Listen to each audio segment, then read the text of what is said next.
Vidas negras importam. A palavra é livre vício. Mancha gráfica no alvo silencioso do papel. A palavra grita. Sua fúria divina impõe. Circula, transita, transpõe, transgride. Quando necessário, afaga ou agride. A palavra é nossa fortaleza, resistência e redenção. Com seus caprichos, nuances, sutilezas, sua contundência, insubordinação e leveza. Refúgio, roda dos ventos, labirintos, desaceleração, descalabro, descaminho, desatino. Instrumento que alumia nossa desnavegação. Muito mais do que tudo, a palavra é o fosso escuro, é amplidão. Nossa queda ao firmamento, voo alçado ao precipício, muito mais que o amor, a palavra é livre vício. Nota de escurecimento, gerações. Boa tarde. Meu nome é Plínio Camilo. Agradeço a presença de todos nesse programa. Nós estamos na véspera do Natal, na véspera desse momento, e a gente vem falar sobre essa ideia, né? Fazer uma estante preta com autores pretos, eles falando, mostrando, dizendo suas coisas, assim. Então, hoje nós teremos o prazer de ouvir e conversar. Vou fazer uma pré-apresentação, a Luma, para vocês, vai falar do seu livro. Jaime Preta Paixão vai estar entre nós também. Ronaldo Fernandes, para a gente conversar. Rosi Brasil e Samara Azevedo. É isso. Salve, bem-vindas, bem-vindo a todos, todas. E vamos aqui, vamos conversar, vamos falar sobre essa nossa literatura preta, sobre essas dificuldades de apresentar, de falar, de escrever, de publicar, de vender, né? Deixa eu dar uma. Vou pedir para que todas, né, todos abram as câmeras para a gente dar, todo mundo dar aquela primeira olhada. Oi, estamos aqui, bem-vindas, bem-vindos. E agora vamos nos apresentar e vamos usar a ordem alfabética, né, para a gente poder conversar. Então vamos lá, Lua. Por favor, se apresente, querida. Bem-vinda. Muito obrigada, Plínio, pelo convite. Uma alegria estar aqui de novo com você, estar aqui de novo com esses escritores pretos, meus contemporâneos. Estar aqui no dia 23 de dezembro, né, nessa véspera da véspera de Natal. Sou do ACI, sou escritora aqui da capital de São Paulo, pesquisadora também. No momento, sou estudante de doutorado pela Universidade de São Paulo. Estudo a escrita de mulheres negras e a presença das Iabás, os orixás femininos, na produção dessas escritoras. Sou escritora também, lancei agora neste ano o meu primeiro livro, O que há de autêntico em uma mãe inventada, que é esse primeiro voo solo, depois de várias coletâneas, depois do meu debut, né, nos Cadernos Negros 44 deste ano, deste ano, quase ano passado, né, estamos quase na virada do ano. E esse primeiro livro é esse primeiro voo, né? Então, um momento muito importante, um momento muito feliz. O lançamento do meu primeiro livro foi no começo de dezembro, né? Dia 3 de dezembro. E estou bastante feliz de estar aqui com vocês nesse mais outro lançamento, né? Toda vez que a gente fala do livro, a gente relança ele para o mundo, reapresenta ele para o mundo e convida as pessoas para virem para a roda da leitura e da conversa sobre literatura conosco. Vou ler um poema para vocês, um trecho, na verdade, que ele é um pouquinho longo, que eu acho que ele é bem significativo neste momento. Ele se chama O Segredo das Semeadoras, e é um poema que eu dediquei às minhas mais velhas escritoras, né? A epígrafe que eu trago é: as escritoras negras, espelhos e faróis que desabsurdaram a imagem de uma mulher preta munida de caneta. E aí eu vou ler um trechinho. Por costume, eu carregava versos anêmicos, um minúsculo arbusto de galhos tristes que me prometiam que cresceria se eu o regasse cotidianamente. Então reguei o arbusto por meses a fio, com água salgada e fervente, a mais fácil de achar. Mas o projeto de árvore seguia acanhado e taciturno. Rimava quando podia apenas o mais aparente das coisas. Não aprendeu a dizer as palavras que eu lhe ensinava. Pendia num tênue fio entre a vida e a morte. Vendo minha angústia, e o estado quase irrecuperável de meu arbusto, um grupo incontável de semeadoras de árvores poéticas aproximou-se de mim e confiou-me um segredo. E aí eu deixo o resto para quem quiser, né, encontrar minha poesia por aí. E posso também finalizar ele mais tarde, né, na nossa roda de conversa que vai Bom, acontecer daqui a pouquinho. Obrigada. bem-vinda, bem-vinda, agradeço. É isso. É essa a ideia nossa da gente dar essa, né? Abrir esse terreiro para todos e virem conversar. E aí aproveito e chamo Preta, Preta Paixão. Jaime, por favor, venha no meio. Por favor, bem-vinda, querida. Boa noite a todos, todas, todes. Eu sou Raine Paixão, historiadora, pedagoga, tenho especialização em História da Bahia, baiana, do Dendê, da favela, com muito orgulho. Tenho uma família que é oriunda da ilha, e aí escrever é deixar essa história viva. Então, já participei de várias é, coletânea de poesias, de histórias, de contos. E este ano veio um convite por conta do curso de pedagogia, está trabalhando com educação infantil, de trazer uma história infantil. E aí nasce esse primeiro trabalho solo, que é esse aqui, que conta a história de uma rainha da Núbia. E aí, por que a escolha de trazer a história de mulheres, né? A mulher por si só, ela já é história. E essa mulher ancestral, né? Essa que veio antes de mim, as minhas mais velhas, esse recurso do passado ao qual hoje eu sigo e tento repassar para os meus alunos, fez essa inquietação de trazer para a sala de aula história de uma África rica, trazer para a sala de aula infantil, que é diferente. Eu trabalho com ensino médio no horário matutino e trabalho com infantil no horário vespertino. Então, é um submundo extremamente de uma linguagem diferente. Mas você consegue trabalhar com o mesmo livro nos dois segmentos. Então, desconstruir essa visão de África, alinhando com a questão da diáspora, falando de nós para além do processo escravocrata no Brasil, assim como em toda a América, fez com que nascesse esse trabalho é, de educação infantil, que está sendo um desafio, que a gente vai falar sobre esses desafios, da escrita, da divulgação, do processo dos convites, como vai, como volta, e aí vendeu, não vendeu tudo, faz o que agora? Sou escritora, e agora?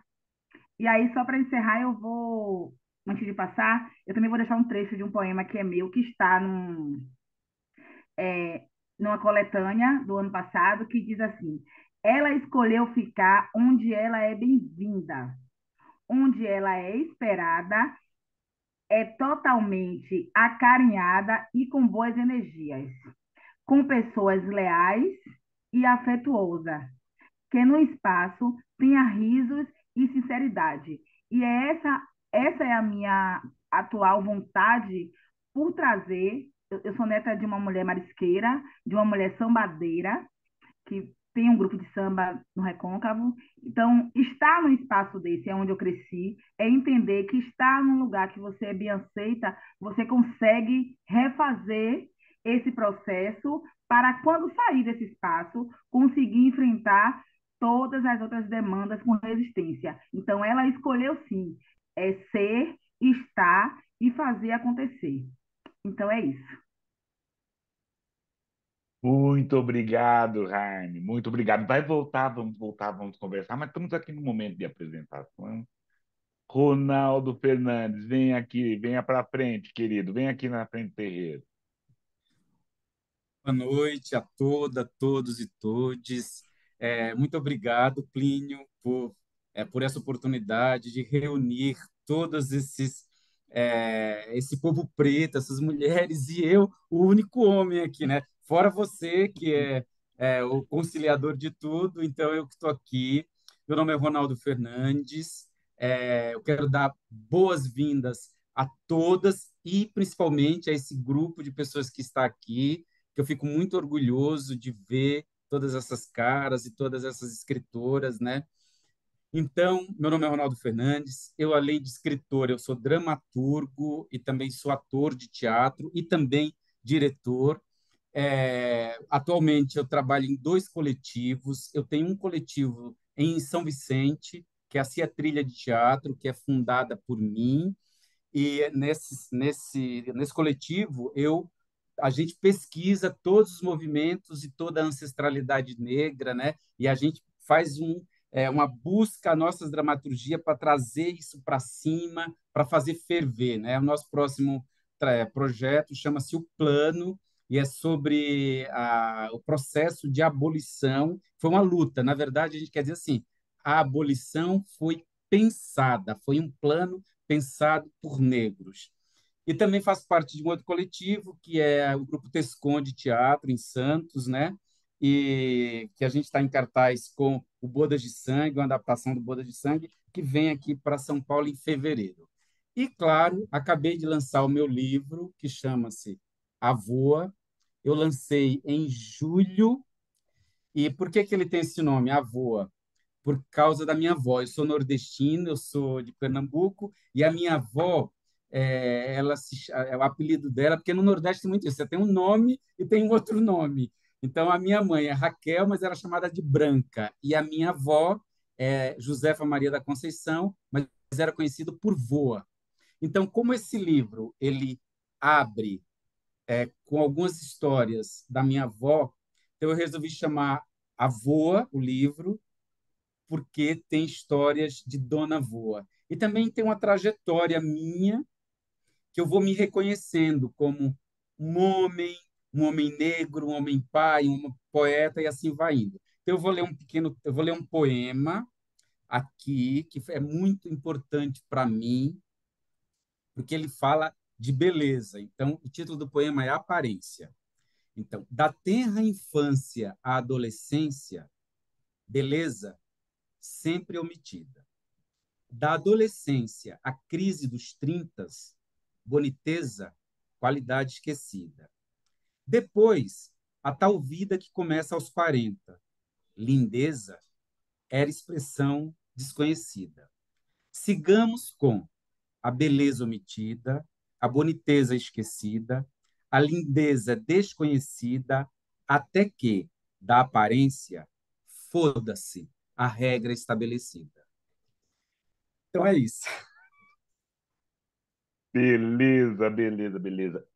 São brincos, são presentes, são a gente está trazendo assim. Aí eu estou trazendo também, peço para vir para frente, minha nova parceira, uma parceira de escrita. A gente vai voltar no futuro próximo contando e falando das parcerias escritas e lidas, mas é uma parceira né, que eu conquistei. Rosi Brasil, vem aqui, querida, por favor, se apresente. Oi, gente, boa noite. Obrigada, Plínio, por mais essa oportunidade de conhecer mais gente bacana, né? Aquela história do. E quem está do seu lado nas trincheiras, né? Aquela pergunta do Ernest Hemingway, né? Isso importa mais do que a própria guerra. Então, eu sinto que você está sempre me apresentando os parceiros de luta que eu nem conheço, mas estou conhecendo agora. Eu sou pedagoga por formação, sou educadora social por opção, mas eu ganho a vida produzindo cultura, né? Sou articuladora cultural. E escrevendo, assim, eu acho que eu vou passar por todas as formas de publicações que existem no planeta, porque eu já publiquei em Lambi Lambi, já preguei poema nas árvores, já vendi zine nos ônibus, né? Já tive a experiência de entrar num aquilombamento, que é uma coisa que está acontecendo aqui na minha região, na Zona Oeste. Então, eu que nunca tinha publicado, embora escreva há muitos anos, eu tive a oportunidade de participar de Rosi, 3 projetos. desculpa, Zona Oeste da onde? Você não falou de Ah, onde você está. sim, Zona Oeste do Rio de Janeiro. E como a Zona Oeste do Rio de Janeiro é um mini estado, né, porque é muito gigante, eu estou precisamente na região de Jacarepaguá, né? E aí tem esse movimento do pessoal que escreve, começou a publicar, e nessa oportunidade eu fui convidada para participar de antologias, e como o projeto era legal, o movimento todo era legal, aí eu participei, olha, que ainda está rodando pelos saraus, né? Que é a nossa rede de vendas, não é livraria, é sarau, né? É ao vivo ali. Esse livro aqui, que toda palavra dita e escrita seja amor, uma organização da Rosana Rodrigues, e eu estou lindamente aqui.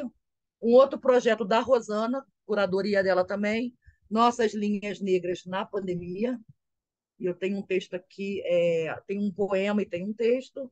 E tudo começou com esse cara do Fumacê, comunidade de Realengo, Zona Oeste do Rio também, que é o Bruno Black, que organizou essa coletânea que eu faço parte. E aí me empolguei, falaram que a minha escrita era necessária e eu estou em pré-venda de um livro chamado Histórias da Cabrochinha, que é uma história que a Cabrochinha é uma personagem que nasceu antes do livro. Quando, em 2015, houve a campanha do primeiro assédio, né? E aí, nessa campanha, ela foi gestada e o parto dela foi nessa campanha, primeiro assédio. E ela sobreviveu porque, às vezes, a gente, mulher, sobrevive, né? Apesar do ódio expresso nos comentários das postagens de dor daquela campanha, foi assim ali que eu despertei para a realidade sistêmica, anormal, do tratamento que é dado às mulheres e a indignidade do lugar que querem nos colocar. E ali me dei conta de tanto de violência que fazia parte da minha vida, me influenciando de maneira terrível, inclusive, e percebi o quanto todas as mulheres são violentadas desde sempre, só porque são mulheres.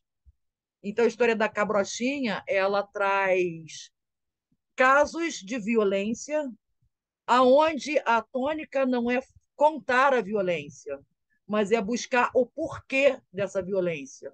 Por que, que é permitido? Então, eu não perco muito tempo descrevendo a violência, mas o contexto e a reação das pessoas do seu meio após essa coisa de violência. Então, eu vou ler para vocês, já que está todo mundo lendo, eu vou ficar também aqui, não vou perder essa oportunidade. Eu vou ler a epígrafe desse livro, que está em pré-venda, então ele ainda não existe, mas já pode comprar. Né? A epígrafe do meu livro não tem título, botei o nome de epígrafe mesmo. Não me orgulho de nada que possuo sem ter buscado. O corpo, a pele que reveste, as melenas que arrematam meras embalagens que não se escolhe, envolvem dádivas que se faz por merecer, dissipam presentes que não cabem, sem possibilidade de devolução, em cálice logo abaixo da goela. É fato que se é culpado, sim, por ser inocente. Acertou-me em cheio o tiro pela culatra da arma que eu nunca apontei. É isso. Uh, essa é minha parceira, Rosi Brasil. Bem-vinda. E aí, né, essa primeira rodada, fechando com a literatura da Sâmara Azevedo. Sâmara, por favor, querida, venha. Olá, Pinho querido, que alegria. Boa noite, gente. Boa noite a todos, todas e todos que estão aqui. Me sinto contemplada, honrada, feliz de estar aqui. Estou me deliciando, está sendo um verdadeiro deleite para mim escutar essas pessoas que estão aqui agora. Eu sou Sâmara Azevedo, de Salvador, Bahia. Sou professora da rede pública, professora de português e literatura. Sou multiativista, sou mãe, coordeno atualmente um coletivo que tem mais de 100 mil pessoas, é o coletivo Cacheadas e Crespas de Salvador, esse grupo que já existe há 8 anos, e é um grupo que me coloca no lugar do ativismo, né, o lugar da militância. O ativismo é um lugar bruto, é um lugar de dor, é um lugar brutal, vamos dizer assim. E durante muito tempo, dentro do ativismo, eu percebi que falar de dor era muito recorrente. E que falar de dor, a gente naturalizava muito essa coisa de sempre falar de dor, de sofrimento. Imagine que eu sou ativista antirracista e que o racismo nos atravessa sem pena e sem dó. Eu falo de gordofobia, e a gordofobia é uma parada que machuca demais, né? Violência contra a mulher. Inclusive, me sinto contemplada pela fala da amiga que veio aqui antes de mim, Rosi, não é? E aí a pandemia chegou e eu comecei a pensar se não seria bacana falar de amor, falar de prazer, falar de liberdade, utilizar, inclusive, as formas de prazer como uma maneira de se libertar. E aí eu comecei, durante a pandemia, a escrever, porque, na realidade, eu escrevia, assim, fazia artigos, publicava artigos em revistas, fazia muitas publicações em minhas redes sociais, mas eu nunca me considerei uma escritora, porque eu nunca tinha publicado um livro.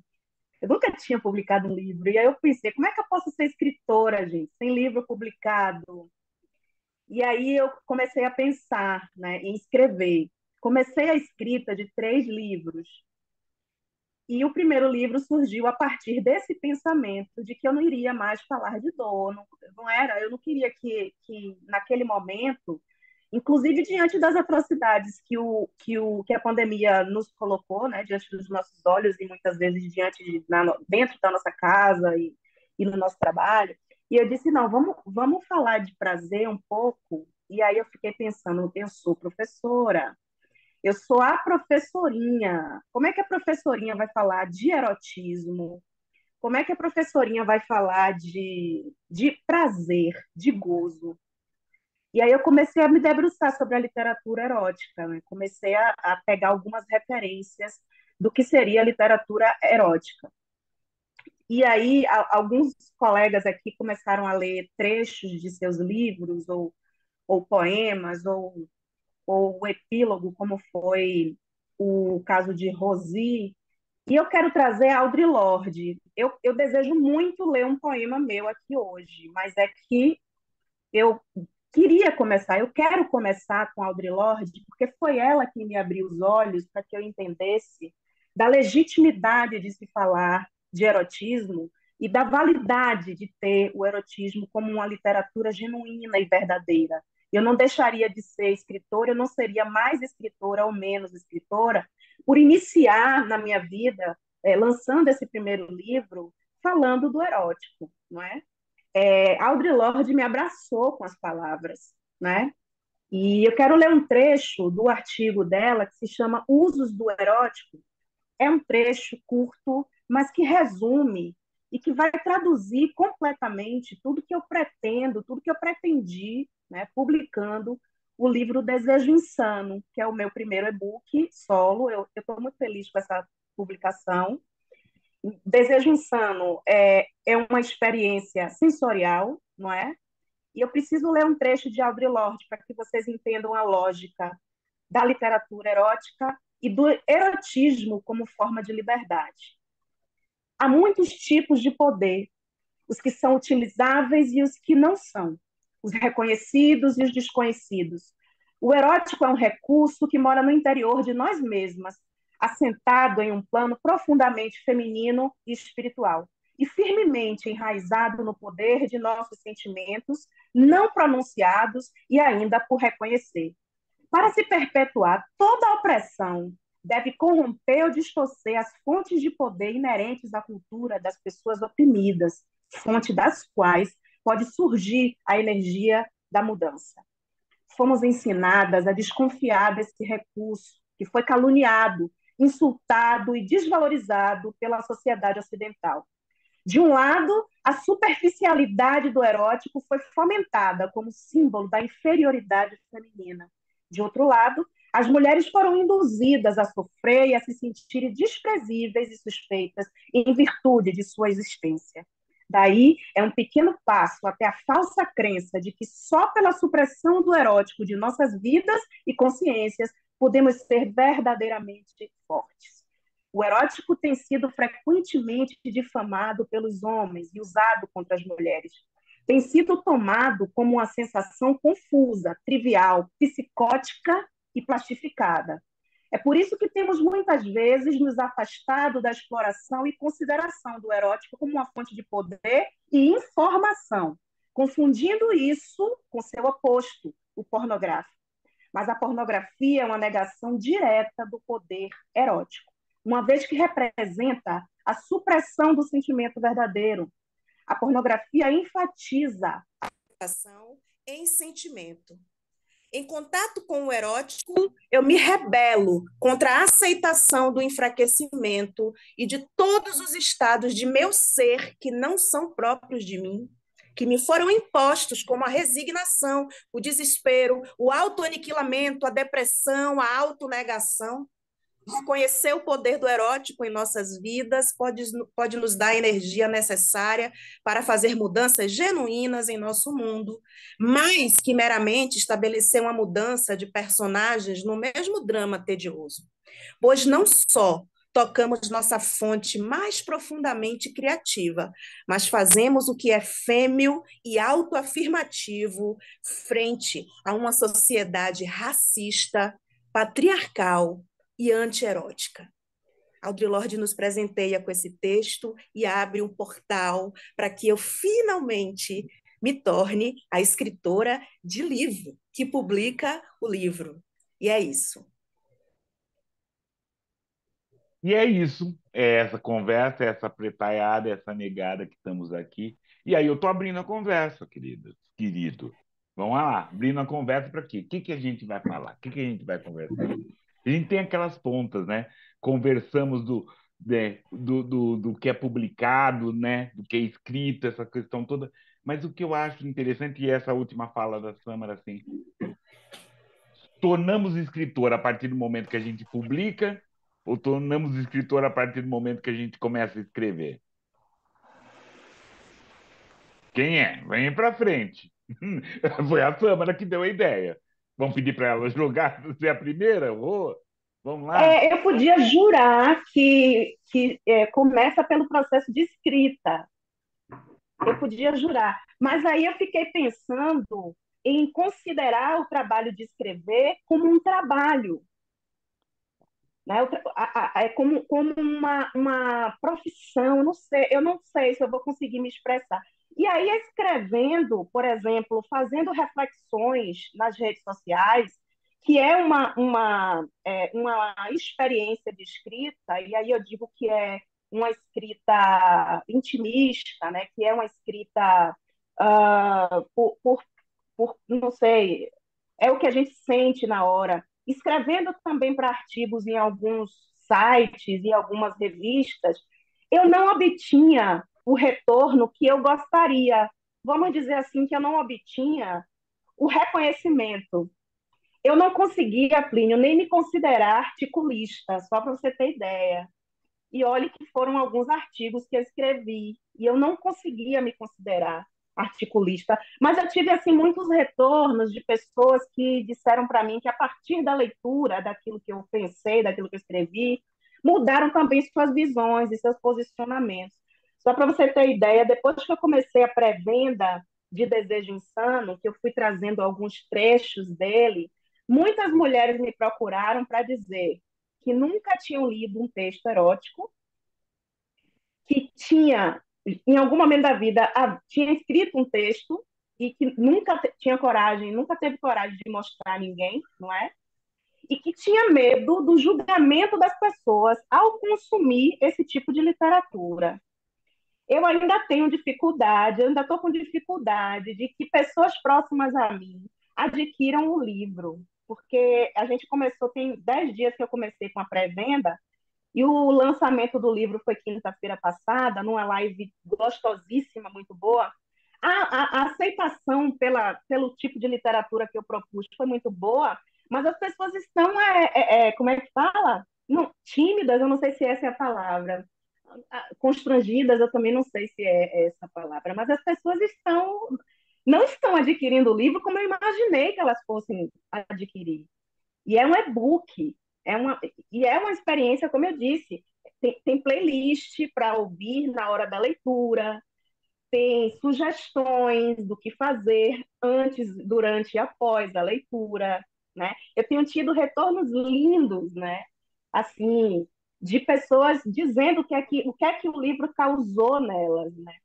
Então, é isso. Eu penso que a lida, né, a função e a profissão de escritor começa na escrita, mas o reconhecimento é importante.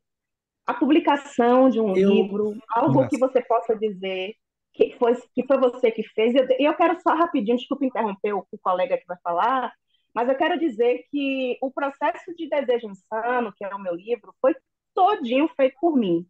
A capa, a diagramação, a edição, a editoração, tudinho, tudinho, fui eu quem fiz no livro. Então, eu preciso deixar isso aqui registrado. Eu queria aproveitar um gancho da Sâmara, porque a Sâmara fala muito assim, reconhecimento, né? E engraçado, é uma das coisas que me perseguiu muito, assim, na vida. Inclusive numa obra minha, porque, por exemplo, eu já escrevo peças há muito tempo, eu já dirijo há muito tempo, mas eu não me nomeava dramaturgo, porque eu tenho uma outra carreira, eu sou um executivo de uma empresa de tecnologia, então era como se fossem duas vidas, né? A vida artística e a vida corporativa. Eu não deixava elas se misturarem. E o livro foi que permitiu que eu fiz isso. A editora falou assim: Ronaldo, eu acho importante você colocar o teu currículo corporativo no livro, porque assim, você é um artista, mas você também é um cara do mundo corporativo, né? E aí eu comecei, eu vou voltar no reconhecimento. Então eu comecei a colocar na minha biografia, assim, em artes, dramaturgo, escritor, ator, diretor. Em tecnologia, diretor de operações em empresa de tecnologia. Por quê? Porque eu sempre tive essa questão do reconhecimento.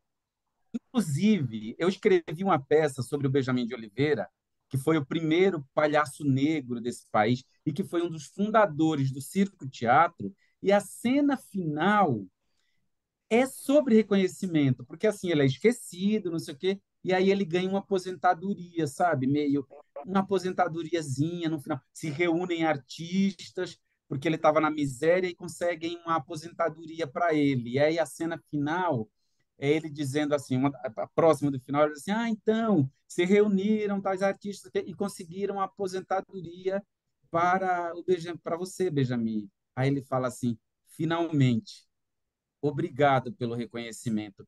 Aí a palavra da Sâmara, quando linkou isso, assim, a ter uma profissão, foi assim, isso que eu me entendi, né? Ela falou assim, é escritor porque tem uma profissão. Aí veio essa história do Benjamin, que só se sentiu reconhecido quando se aposentou. Não, gente, não. Nós somos escritores. A publicação, eu acho, na minha visão, eu acho que é só assim, é, uma das ações. Porque quando você escreve lá na tua rede social, quando você, a Rose, Rose, né? Falou que tem a crônica dela, que tinha a crônica de domingo, ou tem, e que eu acho que você publicava nas tuas redes sociais, imagino. Então, sim, você está escrevendo. Tudo bem, você não tem lá a BNT do teu livro, mas você é escritor. Eu acho que muitas vezes você já é escritor e você só publica. E foi um puta trabalho para mim, para eu me reconhecer como dramaturgo, como escritor, como diretor de operações, porque tudo parece que tudo trabalhava para esse não reconhecimento. Com É, certeza. eu posso falar uma coisa que eu estou aqui pensando, que eu já venho pensando há um tempinho. Eu vejo uma diferença entre reconhecimento e autorização.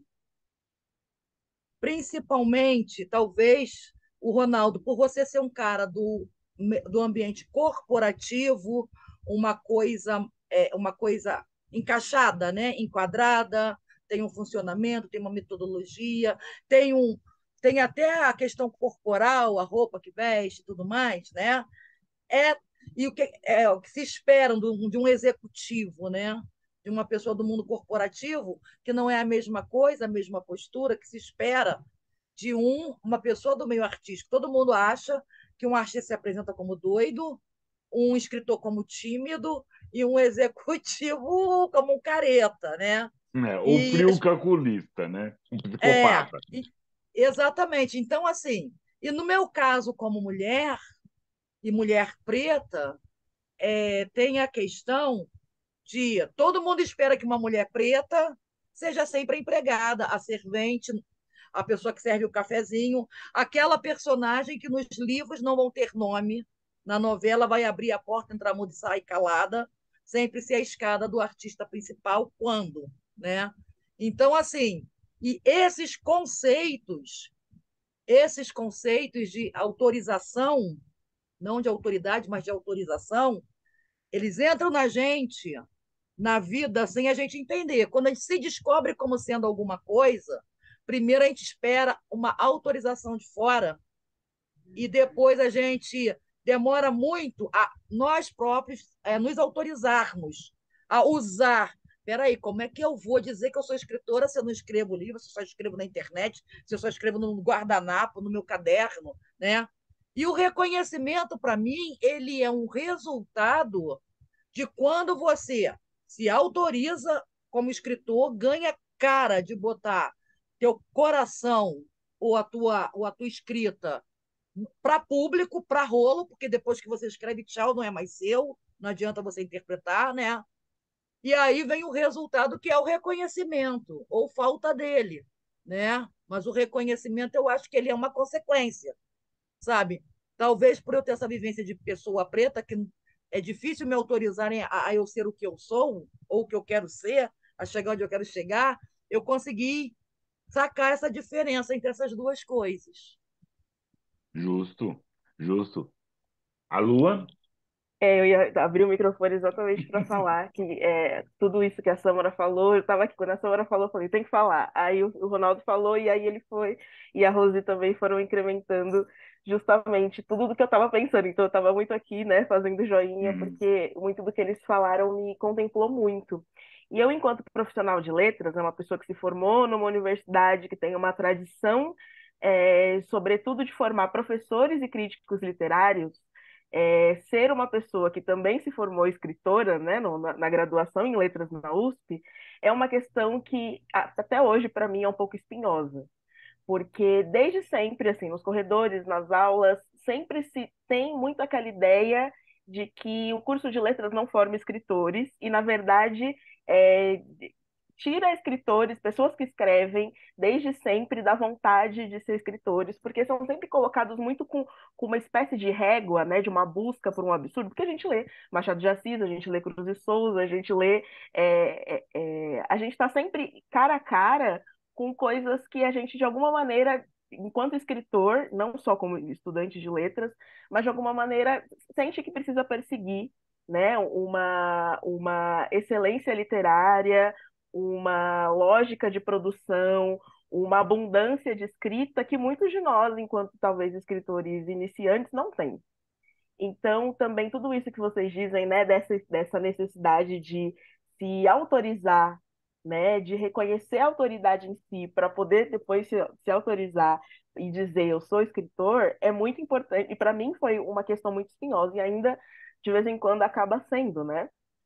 Porque eu tô assim como o Ronaldo fala, né, nesses dois pés, ao mesmo tempo que eu sou uma pesquisadora e uma crítica literária, eu sou escritora também. Então, foi necessário começar a ver textos meus publicados, e aí a primeira coletânea que eu publiquei ali no final de 2020 pela editora Oralituras, foi aquele foi o primeiro momento que eu disse eu sou escritora e não eu escrevo desde sempre. Porque eu sempre digo eu escrevo desde sempre, mas eu não dizia eu sou escritora. E sempre foi a minha forma de me comunicar e de viver, de lidar com a vida, né? Desde muito pequena eu sempre escrevi, sempre foi a forma que eu encontrava de demonstrar afeto. Então, às vezes, eu não dizia para os meus pais, eu os amo, né? Eu gosto de vocês, vocês são muito importantes para mim, mas eu escrevia. Então, sempre foi a minha forma de lidar com a minha afetividade. E me acompanhou ao longo da vida toda. E entrar na faculdade de letras ali com 17 anos e perceber que não me enxergariam, não enxergariam potência literária em mim, por mais que houvesse, porque eu sempre estava sendo comparada com quem, primeiro com uma série de escritores brancos do século passado, que é um fato, e Certo? depois com uma série de escritores de uma excelência, de uma produtividade que eu, com 17 anos, obviamente não teria. Então, são questões que, né, vão se acumulando e hoje eu consigo externalizar, entender de uma maneira mais organizada, mas por muito tempo me levou a pensar que eu sou uma pessoa que escreve e não uma mulher escritora, né, que são coisas diferentes, né? Eu acho que dizer, olhar para si mesmo e olhar ao redor e falar eu sou uma pessoa, eu sou uma pessoa escritora e não sou uma pessoa que escreve, tem um grande peso. Então, dizer sou escritora, para mim, hoje é uma das grandes vitórias que eu encontro, né?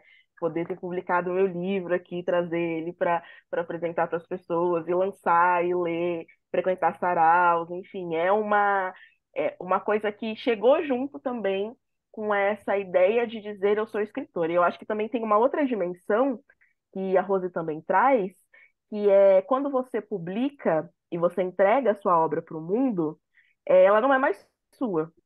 E eu acho que isso é uma dimensão importante do ser escritor, que é se dar a cara a tapa, dizer, olha, isso é o que eu escrevi, vocês vão ter que lidar com isso, vocês podem interpretar da maneira que vocês acham melhor, mas essa é a obra, né?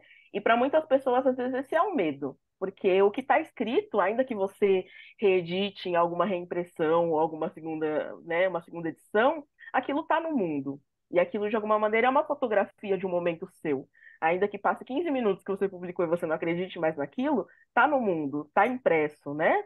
São letras pretas sobre o papel branco. Então, tem um peso. Então, eu acho que quando a gente está publicado, isso acaba ganhando um contorno mais importante, mais imponente para nós mesmos, porque isso também é um status, né?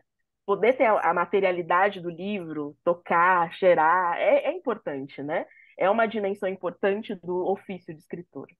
Então, acho que são várias camadas, é muito Não? difícil esgotar E, todo esse não, assunto. e são várias camadas. A Jaime vai falar, por favor. Mas Pois é, por favor. aí é lembrar que a gente tem experiências aqui interessantes dessa escrita preta, que ela se corporifica em papel ou em pessoas com fala, né, Ronaldo?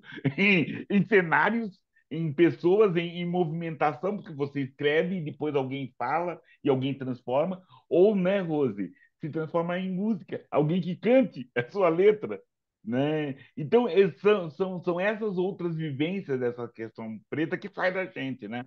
Jaime, sua vez, querida. Então, né, é tipo letras pretas em papel branco. Eu vou iniciar com a fala da minha doutora aí, que acabou de despertar, tipo, vários ganchos importantíssimos. Quando a gente fala dessa escrita, né, como uma menina de favela, onde é que a gente começa a escrever primeiro? No primeiro diário. Né? O diário é quando você começa a contar o que te choca, o que te deixa feliz, a sua vivência a partir dali. Então, você ainda tem 10 anos de idade, entrando para a adolescência. E aí, quando você passa a dividir ou a compartilhar suas escritas agora na rede social, nos cadernos que você guarda, né, numa roda de conversa, que seja num sarau, numa live, a gente começa a perceber que o que foi não tem mais como voltar, que é o que todos, né, todos e todas acabaram falando a mesma coisa. O que você escreve não tem mais como voltar. Então, quando minha maravilhosa rainha baiana contemporânea de minha casa, Azevedo, fala, né? O pornô e o erótico. Então, a gente ainda precisa desconstruir essas duas vertentes, né? Do que é pornô e do que é o erótico. E como é que a gente vai colocar isso em pauta? Dialogando, fazendo isso aqui, ó, compartilhando para que pessoas que não consigam entender a dimensão comece a dizer, mas eu achava que não era assim.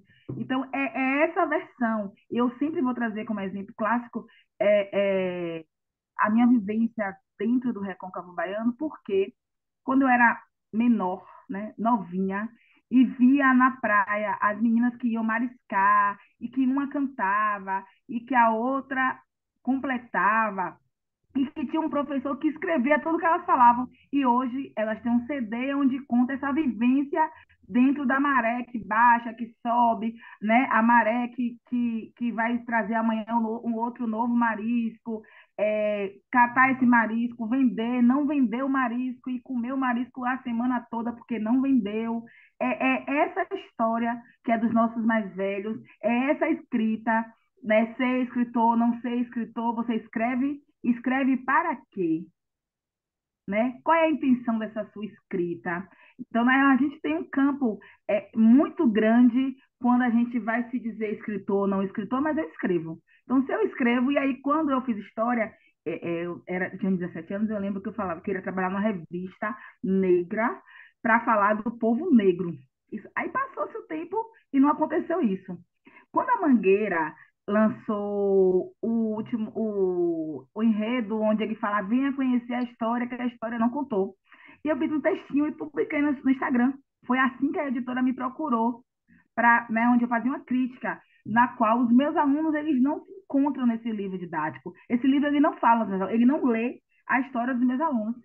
E aí veio a ideia de publicar o primeiro livro em parceria com a dona da editora, que foi Impacto Negro, onde a gente faz uma biografia de várias pessoas que impactaram a história do nosso povo no Brasil. Então, tem, desde o processo escravocrata, a pessoas mais da atualidade, mas pessoas não vivas.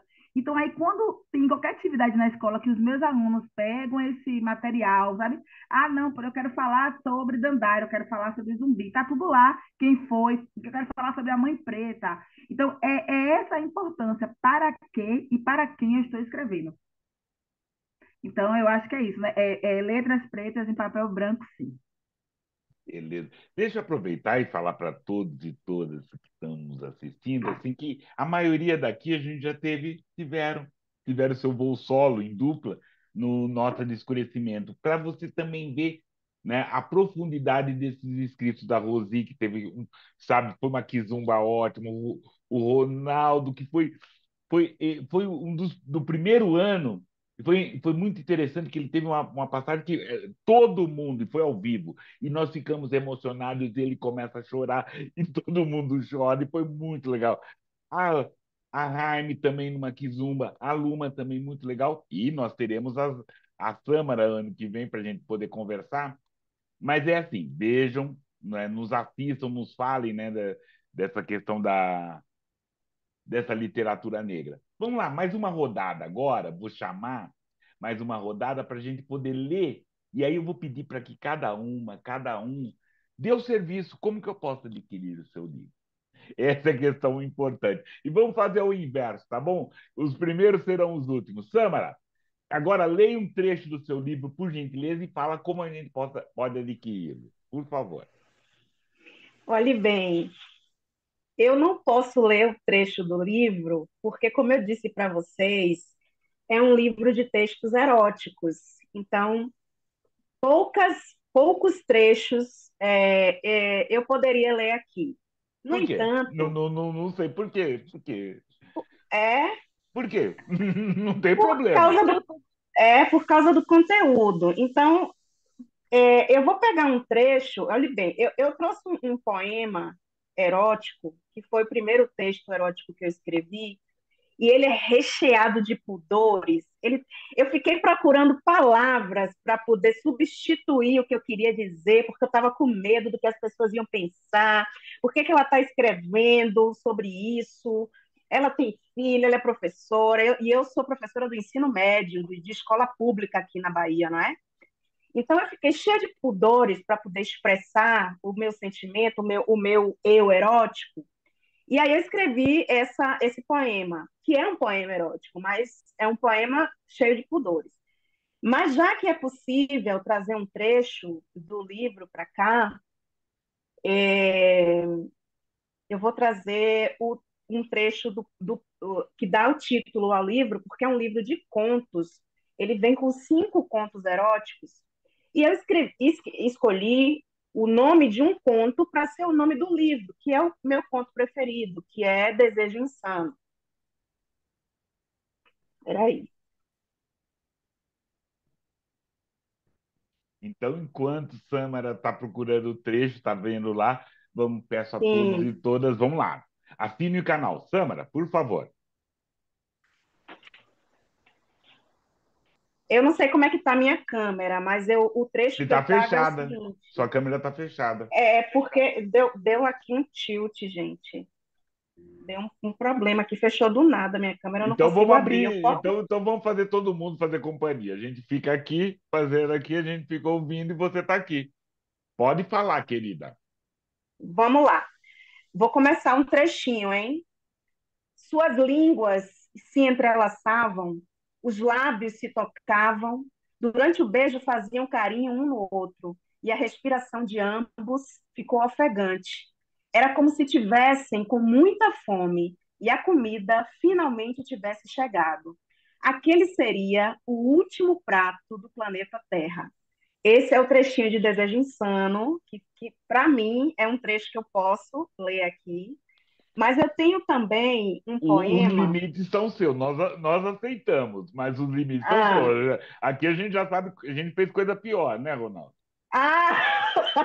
Então eu gostaria de ler o poema, por favor. Eu não sei o que, é que está acontecendo com minha câmera. Sem Eu não problema, nós consigo estamos. abrir minha A câmera. gente está fazendo fundo preto aqui. Fica tranquila. Tá. Então eu vou começar então a leitura de Incógnito. Meu corpo, ainda inerte, sente falta do seu. E como um felino, no teu colo me alimento.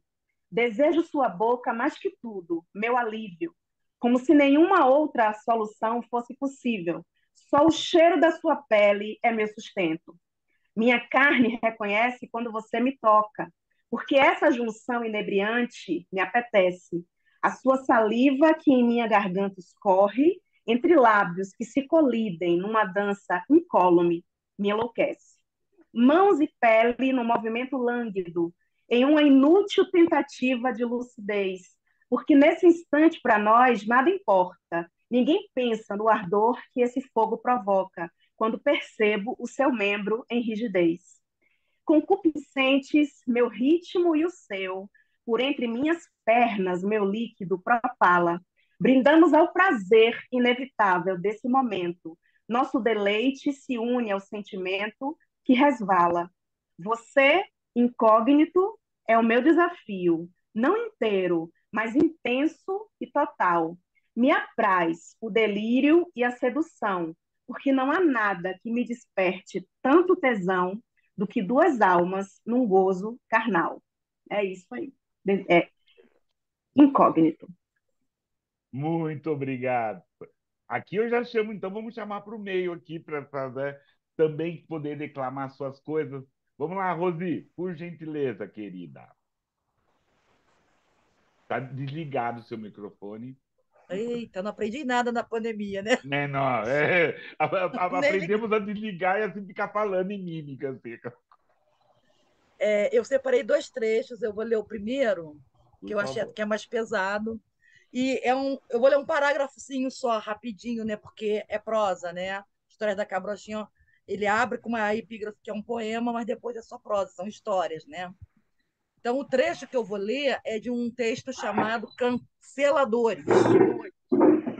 Canceladores, tá? Que faz o link dos canceladores de antigamente com os canceladores de hoje na internet. Ele era gay. Pela primeira vez, eu vi minha mãe conversando, ouvindo e perguntando abertamente sobre isso. Adepto do candomblé, ele se afirmava adé. E minha mãe ia aprendendo palavras novas e renovando conceitos. Eu ouvia a conversa fingindo que não estava ali. Saía do meu vocabulário pejorativo viado e entrava o adjetivo adé. Passou a frequentar sempre nossa casa. Eu adorava.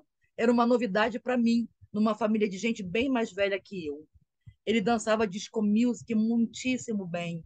Fazia os mesmos passos que os artistas do cinema. Um dia, a notícia chegou caindo feito cabeça d'água num rio raso. Ele havia morrido. Passei anos com essa morte frigindo meus neurônios que não assimilavam aquela forma de morrer. Percebi que algumas pessoas não se importavam, sem surpresa, davam de ombros, franziam a testa, mencionavam que ele era gay, como se isso atenuasse a tragédia. Então calei. Naquela idade eu não tinha voz. Ótimo. Quando a Rain me pergunta por que a gente escreve, né? Eu escrevo hoje o que eu não podia falar antes. Não tinha autorização.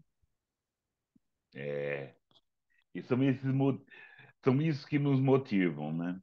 Muito bem. Ronaldo, por favor, querido. Então, eu fiquei aqui, acho que foi a Lua que falou assim, uma palavra preta sobre um papel branco, foi isso, né? Foi, foi. E aí, por exemplo, eu sou dramaturgo e eu acabei de escrever uma peça para uma atriz, junto com ela, a partir de um argumento dela. E eu quero ler, por causa dessa fala da Lu, eu não vou ler um trecho do avô, eu vou ler um trecho dessa peça que chama-se O que pare uma negra. Então, um trechinho que fala assim: palavras. Uma unidade da língua escrita situada entre dois espaços brancos ou entre espaços em branco. Esta é a definição de palavra. A palavra sempre circula entre espaços brancos. Uma palavra preta sobre um papel branco. Sempre o branco, em tudo, até nas palavras. A tinta preta sobre o ofício branco. Em qualquer lugar que eu vá, as palavras que usaram para definir a minha cor chegam antes de mim, e sempre preenchida por espaços brancos. Elas se fixam no espaço branco. Elas estão coladas no meu corpo, preto. Elas definem a pessoa que os colonizadores acham que eu sou. Então, isso é um trecho da peça que eu escrevi. Beleza, querido, beleza. É isso, sem problemas, porque nós estamos percebendo que a gente está muito mais falando, a gente não está dando serviço, né? O combinado a gente não está cumprindo de como adquirir o livro. Então vamos lembrar assim. Ai, gente, Mas aí tudo bem, vai ter uma rodada a mais de castigo, a gente vai dar uma rodada onde todo mundo vai falar como adquirir o livro, né? Vamos lá, Raine, por gentileza, querida. Então, vamos lá. Primeiro, eu gostaria de agradecer a todos os compartilhamentos, de me sentir dentro do meu próprio quilombo, com os meus, com as minhas, mas com a vontade maior de seguir.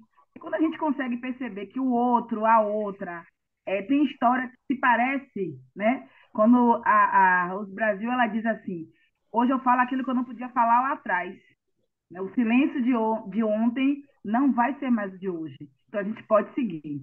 E aí, quando eu trago essa história infantil, que é o meu mais novo trabalho, que é a Namirema, ela é uma. Dá para ver aí, eu acho, né? É Ah, ótimo. sim, sim. Então, é uma rainha da Núbia, onde, para ser rainha, precisava de um rei. Nesse caso aqui, não. Ela herda o reino do seu pai. E ela forma um exército no qual ela dirige para lutar contra a Europa, nesse caso aqui, contra os portugueses. E dentro dessa guerra, ela perde um olho. Ela perde um olho, que aí eu vou. A história é para pintar, aí eu vou voltar aqui. E aí. Ela usava tranças, então assim, a história vem contando é, como é que ela era. Ela tinha um filho, mas assim, traz um contexto diferenciado dessas histórias de rainhas e princesas europeias, onde o príncipe encantado, sabe? É uma história de guerra e de resistência a favor dos meus. Eu estou aqui para lutar para os meus.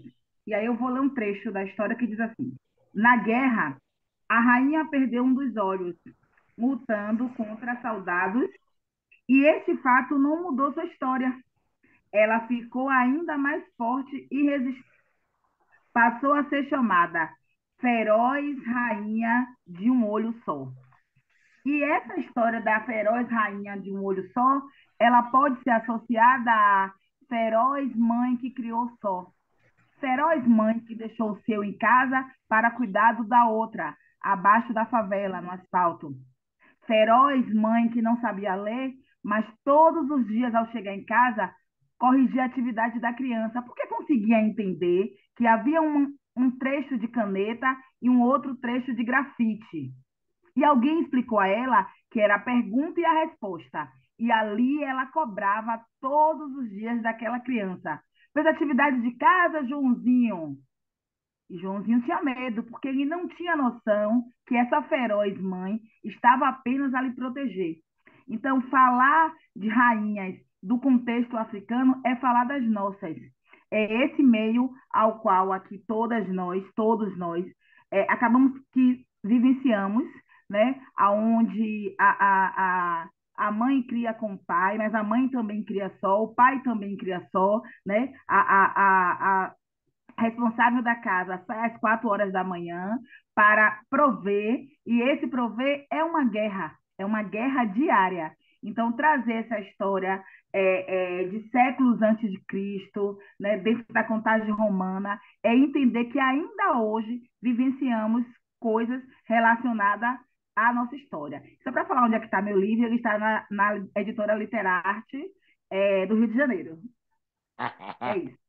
Ótimo. Não, ainda vamos ter uma última rodada, Jaime, porque você vê, os nossos amigos da frente esqueceram, então você vai poder reforçar.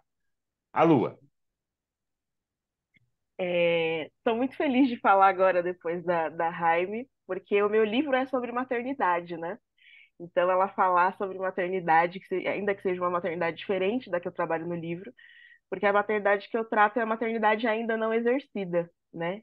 O livro se chama O que há de autêntico e uma mãe inventada, que é essa mãe inventada que eu sou, de alguma maneira, que é, de alguma forma, projeções do que eu espero que a maternidade, de como a maternidade chegue para mim, dos medos que a maternidade me inspira, dos desejos que a maternidade me traz. Eu, enquanto uma mulher que sou portadora de ovários policísticos, né, dessa síndrome, também entendendo se a maternidade vai ser possível ou não. Então, escrever esse livro foi, de alguma maneira, já partejar uma criança, né, partejar essas palavras. Então, eu trago agora um poema que se chama Corpo Fluido, que não é especialmente sobre maternidade, mas tem alguma relação que eu acho que faz algum pouco de sentido com que a Raime falou antes de mim. Fiquei muito feliz de falar depois dela, assim, porque ela deu essa abertura, esse preâmbulo do que eu queria dizer. Se chama Corpo Fluido e a epígrafe é As mais velhas que carrego em germe e gota, mesmo as que não conheci. Os poemas que me vazam feito lágrimas são a prática da revolta do corpo. Lentos e incompreensíveis invadem minha noite. Fazem-me fugir de jantares românticos ou de reuniões de trabalho. Mas, ainda que sejam sempre confundidos com tristeza, recorrentemente são apenas resposta nerval de olhos cansados.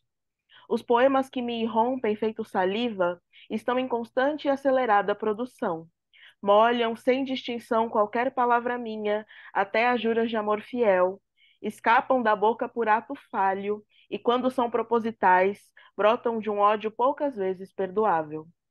Os poemas que me inundam, feito suor, causam constrangimento desde o início da puberdade.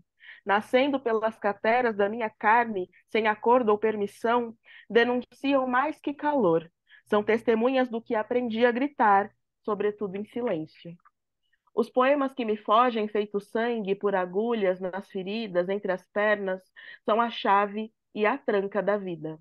Apesar de subterrâneos e tímidos, pintam as veias da humanidade da mesmíssima cor. Os poemas que me umedecem, feito gozo, dançam comigo quando estou estática. Acompanham-me na solidão mais íntima e, mesmo no breu, tateiam o caminho de volta para mim, enquanto transfiguram-se em som, metrificam os decibéis do prazer. Os poemas que me lavam, feito líquido amniótico, são, em essência, insólitos.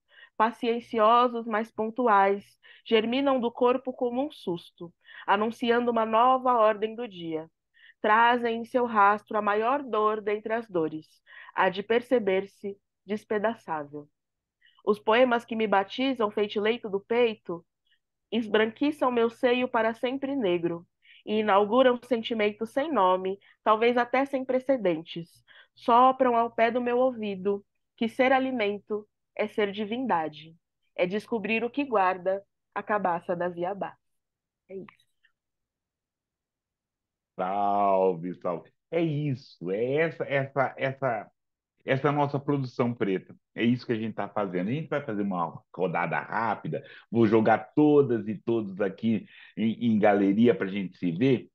E aí, né, eu quero, agora é um momento para a gente falar, quero agradecer, porque é encantador, é apaixonante a gente estar entre os nossos, né, entre as minhas, né? E vendo essa literatura que a gente está produzindo, essa questão com a força, essa sobre, né?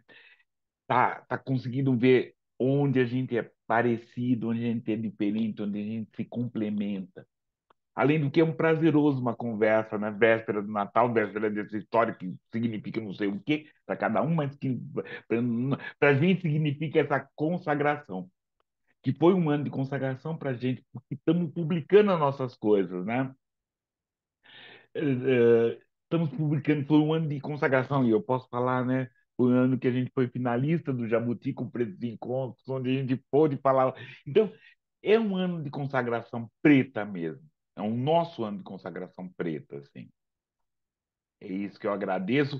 Nessa rodada final, vou pedir talvez mais um trechinho, porque a Samara está querendo fazer um trecho mais quente, então beleza, vamos fazer um trecho mais quente, mas não vamos esquecer de dar o serviço. Como eu posso encontrar o seu livro? Como eu posso comprar a sua pré-venda? Como eu posso comprar? Então vamos lá. Começando, ordem inversa. A Lua, por favor. Vamos lá. Vamos lá. É, o meu livro está à venda pela editora Urutau, mas eu estou fazendo a venda comigo, por mim mesmo, então pelas redes sociais. O Luá, como meu nome aparece aqui, você me encontra lá no Instagram. E aí eu já consigo, né, enviar para você por correio, te envio autografado também, com uma dedicatória toda especial. Então, só entrar em contato comigo pelas redes sociais e a gente procede todo o processo de envio. E para finalizar, vou fechar com um poema, né? Todo mundo tem o direito de ler o último poeminha. E eu Lógico. quero ler um poema que é para essa criança que eu espero ter um dia.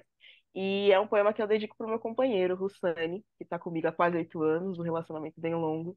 E a epígrafe, né, para ele também. A Russani Oliveira, minha melhor aposta. A mais bela canção já feita ainda é apenas sonho e murmúrio. O poema incontornável de resistência brotará quando pronto de um ferido casulo. A certeza em coro de que tudo se ajeitará, talvez tarde, mas confio que chegue. Minha prova de perdão à humanidade, se meu peito um dia for capaz de tanto, terá carne, osso, pele preta e nosso sangue num só. Muito obrigada, gente. Muito obrigada, Plínio, pelo convite. Imagina, querida, a gente não vai se perder. Não vai se perder, não vamos perder. Então lá, comecei no começo, vamos inverter para o fim. Tâmara, por favor, querida, leia um trecho seu e dá o serviço. Como que a gente pode encontrar seu texto? Por favor. Eu vou começar dando serviço porque eu me dei conta de que eu estou meio constrangida de ler o trecho do livro, Não foi, Rô? porque, gente, vocês têm que entender que a pessoa está lançando o primeiro livro, gente, é isso, né? Então tem que ter um pouquinho de paciência. Mas, É um querida, e-book, todos nós somos a favor de você. A gente já está pensando em o vamos serviço como lá. adquirir. Eu vou dizer, é um e-book, é só entrar em contato comigo pelas redes sociais, eu vou passar aqui no Instagram, que é o @Samara_Azevedo, tem também no Facebook, que é Samara Azevedo. Então, o Instagram ele não tem acento, né, gente? Então fica Samara mesmo, tá? É @Samara_Azevedo. É só entrar em contato comigo que a gente vai se falar e eu vou passar a chave Pix, essas coisas todas, e envio para o e-mail da pessoa. E já está sendo vendido o livro, hein? Começamos a pré-venda há 10 dias e fizemos o lançamento e agora estamos vendendo e eu estou tendo retornos ótimos. E eu vou ler um trecho do último conto do livro, porque são 5 contos, como eu havia dito, 4 deles são escritos em narrador de terceira pessoa. É uma narradora, na verdade. É uma narradora de terceira pessoa que observa tudo e que conhece o pensamento das personagens. Mas o último conto eu escrevi em primeira pessoa, porque eu quero que quem leia se coloque lá na história e seja a personagem. E o nome desse conto é Lute como uma vadia. E é interessante falar assim, lute como uma vadia, porque as pessoas que estão lendo, que estão me dando esse feedback, estão dizendo assim para mim, olha, não tem mais jeito, eu vou lutar como uma vadia, sabe? Porque eu parei, eu não pensei em lutar como uma vadia e não aconteceu tal coisa, eu não fiz tal coisa. Depois que eu comecei a lutar como uma vadia, minha vida é outra. Tudo mudou na minha vida. Então, são esses retornos que eu tenho obtido com o texto em primeira pessoa, que é Lute como uma vadia. Então, vamos ver se eu consigo deixar o constrangimento de lado, porque eu nunca fiz essa leitura em voz alta, ainda mais publicamente. Então, vou pegar um trechinho aqui de Lute como uma vadia para ler para vocês. Era um vai-vem alucinante, e não tinha como deixarmos de gemer ardentemente diante de tamanho furor. Era um prazer impetuoso, multiplicado por 1000, que eu jamais imaginei existir. Quanto mais ardor eu sentia, mais forte ele socava a pica e apertava meu corpo inteiro. Era delicioso demais sentir aquele movimento intenso em cima de mim, enquanto ele enlouquecia de tesão e prazer. Me deleitei num orgasmo intenso e voraz. É o que dá para fazer hoje aí. É o que, É o que dá para é o que hoje. dá para mostrar hoje. É lute como uma vadia. Já tô Muito, doida por esse livro. É com isso. certeza, com certeza. Já vamos ver. Ai, meu Deus, vocês estão me ajudando, você não imagina. Eu nunca fiz essa leitura. Fará mais. Ronaldo, por favor, dá o serviço, por gentileza, e leia um trecho ou outro, por Tá. favor. Depois do trecho da Sandra, o meu vai ser super careta. Isso que é. Ela esse leva o sarrafo lá em cima. Você vai falar o quê, né? Exatamente. Então, o meu livro é A Voa. Ele está à venda em todos os marketplaces aí. Por exemplo, tem o www.lojadaclara.com.br, mas você encontra na Amazon, encontra em vários marketplaces.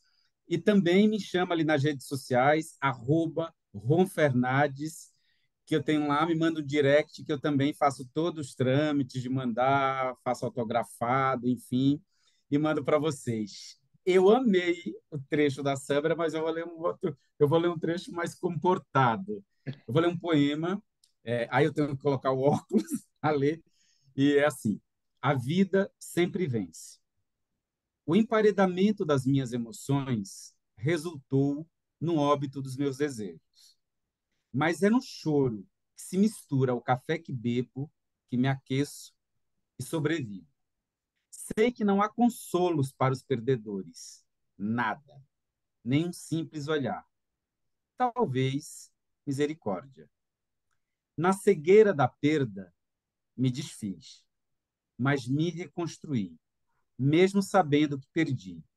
O que isso muda? Perdendo, vou vivendo. Obrigado, gente. Obrigado, Obrigado. Ronaldo. Obrigado. Rose, por gentileza, liga o microfone. Eu tô numa dúvida danada aqui do que eu escrevo, do que eu leio para vocês, que eu separei dois trechos que eu achei legal, assim, de acordo com a nossa conversa. Mas depois de lutar como uma vadia, dá fome, né? Então eu vou falar sobre cozinha. Boa. O nome do texto é Estupros, toda forma de desamor. A cozinha está muito presente na realidade que forja a mulher. Quase sempre foi ela a preparar os alimentos na figura de uma boa esposa de forno e fogão, da empregada doméstica ou ainda de uma escrava. Os homens se apropriaram da cozinha depois que ela se equipou, adquiriu um caráter gourmetizado, virou moda ser chefe. Tem até curso na universidade. Comida virou gastronomia. Os imóveis em áreas mais nobres passam a ter espaço gourmet, o qual vejo na minha imaginação ocupado por homens que brincam de cozinha, assando uma carne que só leva sal grosso, rindo das piadas hétero-top, enquanto a guarnição, comida de verdade, vem da cozinha trazida pelas mãos de alguma mulher. Aos homens que estejam lendo, calma. Claro que toda regra tem exceção. E aqui não vai nenhuma regra, só o que eu observo de onde a minha vista alcança. Jaime. Então vamos lá. Lutando como uma vadia, eu consigo perceber que ser resistente faz parte disso, minha querida Rainha Azevedo. É isso, a resistência faz parte dessa caminhada. E aí a gente vai seguindo com várias versões de tudo que vocês compartilharam aqui. E eu vou ler um trecho de um poema ao qual eu também escrevi, que diz assim: Ah, é, Jaime, só. A Rose acabou de me dar um balão. Onde adquire seu livro, querida? Você não falou. Hein, fica enrolando. Nem preciso. Depois a gente vai acabar, vai ficar, eu não falei. Tá, vou falar. Então, esse trecho que eu li, vou ler o outro. É, o nome do livro é Histórias da Cabrochinha. Ele é um livro físico, né? Vai ser impresso. Está em pré-venda. E, gente, eu ainda preciso vender alguns para liquidar minha pré-venda. Ele está disponível na loja, no site editoravozdeMulher.com.br. Tem uma área lá que é de pré-venda. E também estou vendendo ele, você me manda um Pix, e aí é fácil. Cabrochinha25. Cabrochinha25. Manda um Pix para essa chave e ao mesmo preço, e você recebe em casa no mesmo valor. E para me achar nas redes sociais, é ali, Rosi Brasil, em qualquer rede social, em qualquer lugar, o mesmo nome. Beleza, beleza. Obrigado, Rosi. Vamos lá. Jaime, voltei. Presente e resistente, lutando. Acreditem. por favor. Eu vou deixar um trecho aqui de uma escrita minha que diz assim: cheguei na fase da minha vida que não quero mais tumulto, nem quero mais chatice. Cansei de tudo que bagunça e que me tira do foco. Que foco é esse? Foco de ser, foco de querer, foco de energias, foco de equilíbrio. Quero apenas ser rainha do meu castelo. E aí, esse texto, ele em- em- relaciona-se a tudo que eu acabei de ouvir, anotei algumas coisas aqui importantes para buscar depois, porque a gente fala de cuidado, de maternidade. Essa maternidade, ela precisa de gozo, ela precisa de prazer, ela precisa entender essa versão da mulher, do silêncio, do não silêncio, né? Do que é cotidiano, do que é para além do cotidiano. Então, o que é que eu escolho nesse exato momento é ser aquilo que eu quero. E seguir isso, porque assim como você escreve algo, publica, não tem mais como voltar, quando você posta alguma coisa nas redes, não tem mais como voltar, a gente precisa aprender a escolher ser e não voltar. Seguir. Seguir não é algo fácil, não é algo fácil. Principalmente para a nossa estante, porque historicamente a dificuldade, a negação, uma sociedade que não lê a nossa história dificulta seguir, mas escolher manter de forma resistente aquilo que eu quero e seguir. Então, eu quero agradecer imensamente a presença nesse espaço, todas as aprendizagens de todos. Muito, muito, muito obrigada mesmo. Guardei tudo que eu precisava para continuar seguindo resistente. Não, sou eu que agradeço, agradeço a todas, assim. Muito obrigado. Fechamos bem esse ano, olha, assim, para essa consagração preta nossa, que foi 2022, que 23 vai ser pior, vai ser muito mais negro, vai ser muito mais zoado, né? Com todas e todos por perto, tá certo? Obrigado, queridas. Obrigado, querido. Até, ó, não esqueçam, vão assinar os canais. Tá lá, vai estar escrito onde cada um vai poder adquirir o livro, essas coisas todas. Vamos nos seguir, sabe, não nos perca, tá certo? Valeu, obrigado. Tchau.